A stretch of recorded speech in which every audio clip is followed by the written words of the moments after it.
السلام عليكم متابعينا، اهلا بيكم في حلقه جديده من منوعات دينا.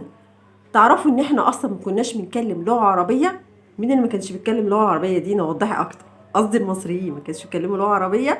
وتعالوا نشوف احنا اصلا كنا بنتكلم لغه ايه. تعالوا معايا عشان ندخل نشوف الموضوع ده، واخليكم يعني تعيشوا اللحظه معايا. خليكم معايا. قبل ما يدخل عمرو بن العاص مصر، كان المصريين الأول بيتكلموا باللغة القبطية، واللغة القبطية دي كانت لسه لغة رسمية في البلاد.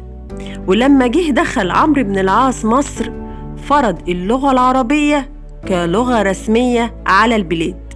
ومش كده بس، ده خلاها كمان إن هي تتفرض كتعليم في مصر. وكان في فئة كبيرة جدا من المصريين بدأوا يتعلموا اللغة العربية على أساس إن هم دخلوا منهم كتير الإسلام، فكان لازم يتعلموا اللغة العربية كخدمة للقرآن الكريم. على كده بقى إن إحنا كمصريين أصلنا إن إحنا اللغة القبطية، ولحد دلوقتي إحنا لسه متأثرين باللغة القبطية دي ولسه بنتكلم لغة قبطية.